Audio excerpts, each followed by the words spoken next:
Kalau yang kemarin itu yang medis punya bagus, dia tidak kabur. Mari kita tunduk kepala dan kita berdoa. Allah yang kekal, Bapa yang kami sembah dan muliakan melalui dan di dalam nama Tuhan Yesus Kristus, kami bersyukur oleh karena di hari ini Tuhan, kembali kami ada di tempat ini, kami bersama-sama bisa berkumpul, memuji dan membesarkan nama Tuhan. Sekalipun cuaca di sekitar kami, hujan, mendung, dan itu adalah berkat bagi kami. Biarlah Tuhan berbicara kepada kami melalui firman-Mu, berikan sikap hati yang benar bagi kami belajar firman untuk melakukannya, supaya kami hidup dalam berkat-berkat firman-Mu. Terima kasih Bapa, berfirmanlah, kami siap mendengar. Di dalam nama Tuhan Yesus kami berdoa. Haleluya. Amin. Mari Bapak Ibu Saudara, kita buka satu bagian firman Tuhan di dalam kitab Mazmur pasal 33 ayat 12 sampai ayat 22. Mazmur 33 ayat 12 sampai ayat yang ke-22. Saya akan bacakan bagian-bagian firman Tuhan ini. Cuaca dingin jadi dia kabur sekali. Ayat 12 mulai. Berbahagialah bangsa yang Allahnya ialah Tuhan, suku bangsa yang dipilihnya menjadi miliknya sendiri.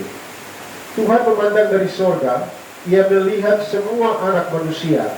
Dari tempat kediamannya ia menilik semua penduduk bumi. Dia yang membentuk hati mereka sekalian, yang memperhatikan segala pekerjaan mereka. Seorang raja tidak akan selamat oleh besarnya kuasa, seorang pahlawan tidak akan tertolong oleh besarnya kekuatan. Kuda adalah harapan sia-sia untuk mencapai kemenangan, yang sekalipun besar ketangkasannya tidak dapat memberi keluputan. Sesungguhnya mata Tuhan tertuju kepada mereka yang takut akan Dia, kepada mereka yang berharap akan kasih setianya, untuk melepaskan jiwa mereka daripada maut dan memelihara hidup mereka pada masa kelaparan. Jiwa kita menanti-nantikan Tuhan, Dialah penolong kita dan perisai kita. Ya, karena Dia hati kita bersuka cita, sebab kepada namanya yang kudus kita percaya. Kasih setiamu ya Tuhan, kiranya menyertai kami seperti kami berharap kepadamu. Demikian jauh pembacaan firman Tuhan. Saya ganti lagi karena memang dingin mungkin, jadi kacamata dia berembun. Lebih baik pakai ini saja. Ini tidak usah pakai kacamata ini. Baik, tidak usah pakai kacamata kalau ini ya. Bapak Ibu Saudara, ada pergumulan kita saat ini, yaitu pergumulan yang berkaitan dengan pandemi virus corona. Tetapi sebelum pandemi itu juga pergumulan lain selalu ada dalam kehidupan kita, selalu, setiap hari. Itu tandanya bahwa kita masih hidup. Hidup itu penuh dengan pergumulan, tantangan, persoalan. Dan kadangkala pergumulan, tantangan, persoalan itu merampas sukacita kita. Kehilangan sukacita, dan bayangkan, sudah sulit, sudah bermasalah, dan kemudian kehilangan sukacita. Hidup gitu, orang bilang begini, kalau sudah kehilangan sukacita dan muka cemberut terus, di samping cepat tua, tetapi sakit juga, dan ya lebih baik tidak usah hidup sudah. Bapak pahami sudah. Nah, kalau sudah kehilangan sukacita, tentunya juga tidak bisa menjadi berkat bagi orang-orang di sekitar. Nah, Bapak Ibu Saudara, firman Tuhan dalam Amsal pasal 15 ayat 13 dikatakan, hati yang gembira membuat muka berseri-seri. Kemudian Amsal 17 ayat 22 mengatakan, hati yang gembira adalah obat yang manjur. Sekarang di pandemi virus corona ini dikatakan kita harus bergembira, kita harus bersuka cita supaya imunnya kuat, itu katanya. Dan memang dalam 1 Tesalonika pasal 5 ayat 16 dikatakan bersukacitalah senantiasa. Bapak Ibu Saudara, sukacita itu sangat penting, sangat amat penting. Pertanyaannya, mengapa banyak orang tidak terbiasa bersukacita, malah bersungut-sungut? Pertanyaannya juga, bagaimana caranya kita memiliki hati yang bersukacita, yang bergembira. Tema khotbah saya pada saat ini adalah rahasia hati yang gembira. Mau tahu rahasianya hati yang gembira? Saudara, mari kita perhatikan baik-baik yang sudah kita baca tadi. Sebagai orang percaya, kita dapat memiliki hati yang gembira itu. Ada potensi hati yang gembira, dan Tuhan ingin kita bersukacita. Saudara, sumber sukacita kita harus mengerti bahwa adalah Tuhan. Sebelum kita lihat di teks kita lihat satu persatu dulu.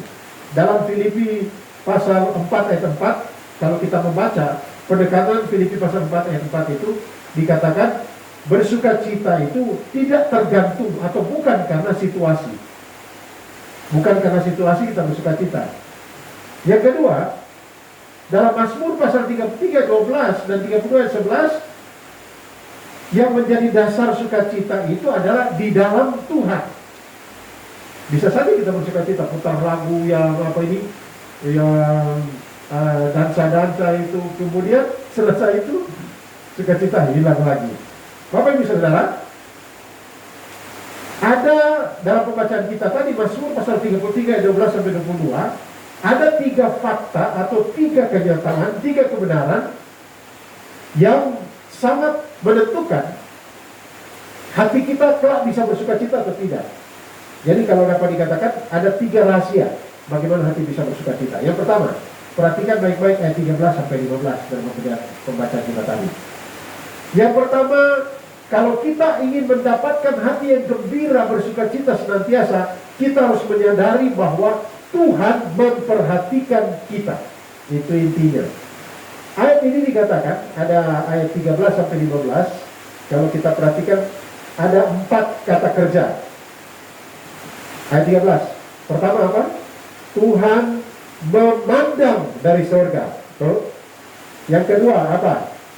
Ia melihat. Yang ketiga, ayat 14. Ia menilik. Ayat 15. Dia yang membentuk hati mereka sekalian, yang memperhatikan. Nah, kata-kata kunci ini harus dipahami dan disadari. Mungkin ketika kita dengar khotbah, betul, Tuhan memperhatikan saya. Dia melihat saya, dia menilik, dia memperhatikan. Oke. Tetapi saya pakai kata kunci menyadari. Menyadari artinya di tempat di mana kita berada, dalam situasi apapun. Dalam situasi dalam keadaan corona kah, tidak corona kah. Seperti ini, khotbah pakai bala ini setengah mati, tidak tahu. Tapi ya kita rasa lucu saja, bersukacita. Kalau kita lihat, wah ini kuningan ini macam senyumnya tidak kelihatan. Tapi taruhlah sukacita di dalam hati. Karena apa? Menyadari Tuhan memperhatikan kita. Sungguh-sungguh memperhatikan kita. 4 kata kunci sekali lagi. Dia memandang dari surga. Dia menilik apa? Melihat. Kemudian menilik itu sampai detail-detail. Dan memperhatikan kita, terutama hati kita. Dia ingin ada sukacita di dalam hati kita. Saudara-saudara yang saya kasih dalam Tuhan Yesus Kristus, apakah benar Tuhan memperhatikan kita? Saya kemarin dapat WA dari grup teman-teman satu angkatan kuliah dulu. Dia membagikan cerita seorang dokter yang ahli penyakit kanker. Dokter itu namanya Dr. Mark. Dia ahli penyakit kanker. Satu kali Dr. Mark ini dipanggil untuk mendapatkan penghargaan atas penelitiannya di bidang kanker. Wah, dia begitu antusias. Dia beli tiket, mau pergi ke tempat itu. Dan saat sedang menunggu di ruang tunggu, ada pengumuman pesawat ada masalah. Jadi tidak bisa berangkat. Waduh, dia kecewa. Dia cek, ada penerbangan berikutnya. Dari pihak bandara mengatakan ada, tapi 10 jam kemudian. Wah, sedangkan dia 5 jam ke depan atau 4 jam ke depan dia harus ada di tempat itu untuk menerima penghargaan.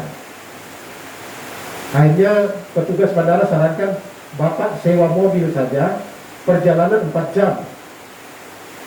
Untuk sewa mobil itu perjalanan 4 jam, tiba di tempat tujuan. Dia bilang oke, dia sewa mobil, kemudian dia jalan. Wah, jadi semangat untuk pergi mendapat penghargaan ini.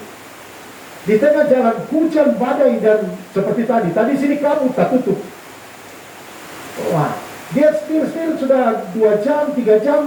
Wah, seperti tidak tanda-tanda dan dia menyadari ternyata sudah 2 jam dia tersesat. Dia harusnya lurus, dia belok. Sudah 2 jam. Dan sudah tidak lihat karena begitu hujan dan awan atau kabut, dia tidak bisa lihat. Cuaca buruk. Dia mulai menggerutu dan akhirnya dia coba cari rumah untuk mampir. Dia cari rumah, oh ada satu rumah, dan dia mampir di situ. Ternyata ada seorang perempuan yang sangat sederhana. Dan dokter ini bilang, apakah saya bisa pinjam telepon? Perempuan ini bilang, saya tidak punya telepon atau alat komunikasi apapun, tidak punya. Dokter ini tambah kecewa. Dan akhirnya ibu ini dia bilang begini, mari Bu, Bapak silakan masuk. Dia tidak tahu kalau ini dokter. Silakan masuk untuk menghangatkan badan. Ini dingin, karena dingin dia masuk. Dan ibu ini buat teh dan memberikan roti kering. Sebelum makan, ibu ini bilang begini, kita berdoa dulu. Tapi dokter Mark bilang, saya lebih percaya kerja keras daripada berdoa. Silakan ibu berdoa sendiri. Dan ibu itu dia pergi dan berdoa sendiri, dia berdoa. Nah, rupanya waktu berdoa di sampingnya itu ada satu tempat bayi. Tempat bayi ada di sini. Dia juga lihat, oh rupanya ada anak di situ, dan dokter dia rasa prihatin dan dia mau tolong ibu ini, dan dia bilang begini, kenapa anak ini? Anak ini sakit kanker yang tidak biasa. Dan cuma satu dokter, menurut informasi cuma satu dokter yang sanggup menolong dia. Namanya Dokter Mark. Oh, dokter ini kaget. Dan saya sudah berdoa kepada Tuhan, dan Tuhan tidak pernah tidak jawab doa saya. Hanya dengan getir dia bilang, saya mendoakan anak saya ini untuk pergi ke dokter itu, tapi dokter itu tempatnya sangat jauh dan belum tentu saya sanggup untuk membayar dokter ini. Dokter ini mulai mata berkaca-kaca, kemudian dia membuat tindakan dan menolong anak ini. Karena siapakah dokter itu? Ya dokter ini yang harusnya berangkat terima penghargaan, yang harusnya dia naik pesawat atau dia naik, tetapi Tuhan buat segala sesuatu. Pesawatnya gak di-cancel atau ada masalah, perjalanannya ada hujan badai, dan akhirnya dia singgah di rumah itu. Dan ternyata itu cara Tuhan memperhatikan dan menilik ibu ini. Dan dokter ini sangat tersentuh. Sampai saat situ saja ceritanya, tidak diceritakan apakah dokter ini percaya atau tidak. Bapak Ibu Saudara, kemarin dengan Pak Barnabas, Pak Yos, dan kita cerita di situ. Dan saya bilang begini, awal-awal pandemi ini waktu hanya kita tidak ibadah sama-sama, hanya melayani Mama Yelena, saya biasa main gitar. Tapi satu saat saya ada giling sayur untuk babi. Gilingan itu dari pisaunya dari pisau bawa rumput. Kemudian saya pikir sudah berhenti berputar, dan saya mulai ambil begini, dan langsung ini hampir putus. Kemudian saya obati, saya mulai mengeluh, Tuhan saya main gitar, oh bukan, di sini sorry, itu tekan-tekan, Tuhan bagaimana ini? Main gitar bagaimana ini? Di gereja main gitar bagaimana ini? Dan saya lihat, loh, ada keyboard, dan saya mulai tekan-tekan keyboard, dan mulai berlatih keyboard, dan Pak Yos juga mulai berlatih main gitar. Akhirnya kita bisa main keyboard dan main gitar. Baru kejadian yang kedua lagi, ada undangan di satu tempat, saya main keyboard juga, tapi masih ya kejadiannya yaitu terjadi seperti ini. Pas saya memain, apa yang sudah direkam terhapus semua. Agak pusing, aduh, main sama Ibu Devi, dan akhirnya saya mulai. Dan puji Tuhan sekarang sekalipun itu terhapus semua. Sekarang sesuatu ada baiknya. Kadang-kadang cara Tuhan, cara-cara yang membuat kita, kok bisa? Mana mungkin? Tetapi itulah cara Tuhan. Makanya kita bergembira. Karena apa? Dia memperhatikan kita dengan caranya. Dan kadang-kadang tidak masuk akal. Saudara-saudara yang saya kasih Tuhan.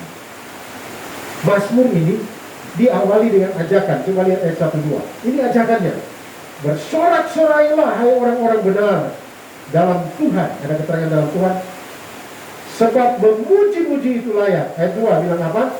Bersyukurlah kepada Tuhan dengan kecapi, bermazmurlah dengan gambus 10 tali, nyanyikanlah, kecaplah betapa baiknya Tuhan itu. Jadi rahasia pertama untuk mendapat sukacita apa? Sadar bahwa Tuhan memperhatikan kita, bahkan sangat memperhatikan kita. Yang kedua, ayat 16 dan 17.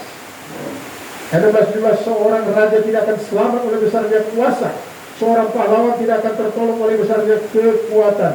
Kuda adalah harapan yang sia-sia dan seterusnya. Kebenaran yang kedua untuk memperoleh sukacita atau rahasia memperoleh sukacita. Kalau yang pertama tadi menyadari bahwa Tuhan memperhatikan kita, yang kedua ini adalah menyadari bahwa kita terbatas. Menyadari bahwa kita terbatas. Kita makhluk biasa saja. Kita ciptaan terbatas. Kita bukan oknum supranatural. Kalau dikatakan kita bukan Superman, biasa-biasa saja. Saudara-saudara saya kasih Tuhan, artinya semua makhluk ciptaan termasuk manusia terbatas dalam banyak hal. Terbatas dalam kekuatan, terbatas dalam kesehatan, terbatas di dalam melindungi diri. Siapa yang bisa melindungi diri? Kalau siapa yang bisa lihat virus corona? Tidak ada yang bisa lihat kan? Sehingga kita hanya berdoa saja. Setiap hari, pagi, sore, malam datang berdoa. Tuhan jaga, pelihara, lindungi jemaat Tuhan. Kami tidak lihat barang itu. Dan saudara yang saya kasih dalam Tuhan, kita terbatas. Nah, karena keterbatasan itu, maka ketika kita menyadari kita terbatas, ada yang tidak terbatas, yaitu Tuhan. Ini menarik Bapak Ibu Saudara.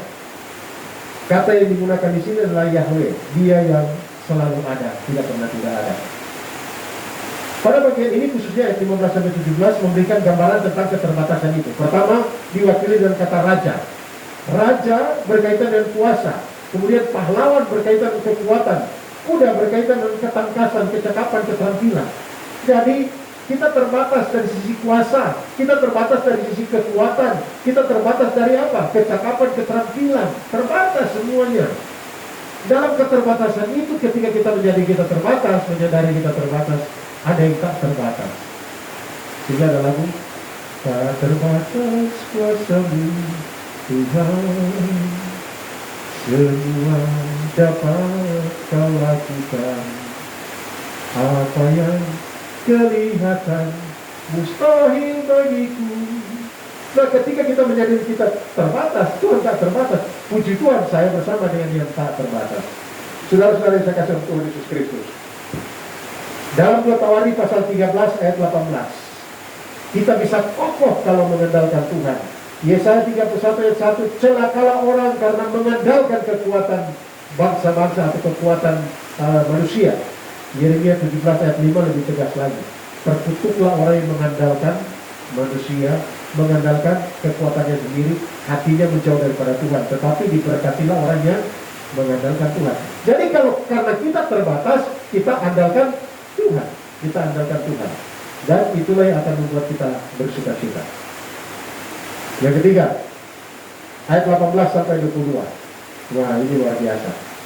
Kita bisa memperoleh sukacita sejati, kita bisa memperoleh hati yang gembira apabila yang pertama kita sadar bahwa Tuhan memperhatikan, yang kedua kita sadar kita terbatas, Tuhan tidak terbatas, yang ketiga kita sadar bahwa hidup adalah anugerah.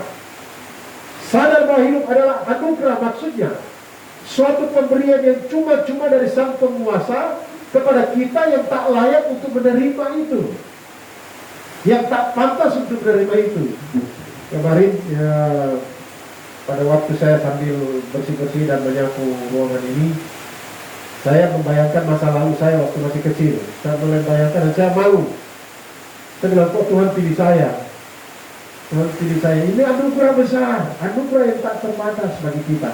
Saudara-saudara yang saya kasih Tuhan, perhatikan ungkapan-ungkapan dalam ayat 18 sampai 22. Ayat 18. Ayat 18. Mata Tuhan tertuju kepada siapa? Coba kita lihat ayat 18. Kepada siapa mata Tuhan tertuju? Mata Tuhan tertuju kepada mereka yang takut akan Dia. Kepada mereka yang takut akan Dia, kepada mereka yang berharap. Berharap ini menanti dengan iman kasih setianya, keset, menanti dengan iman belas kasihannya. Ini sangat berkaitan dengan kasih yang mantap, yang teguh, yang berpegang pada perjanjian. Jadi Tuhan berjanji menyertai kita, ini janji, kita pegang janji itu. Nah Bapak Ibu Saudara-saudara yang saya kasih dalam Tuhan Yesus Kristus, sesuatu yang luar biasa terjadi dalam kehidupan saya secara pribadi. Bapak Ibu Saudara jemaat sudah sangat tahu, bahkan mulai di Pak Herman Gembala di Arawi sudah tahu sebagian kita. Biasanya kalau saya khotbah ini ada apa? Tisu-tisu vol. Khotbah bicara sedikit ingus meleleh. Coba sekarang bayangkan kalau Mbak Ingus. Saya mau bernapas bagaimana ini sementara khotbah pakai masker.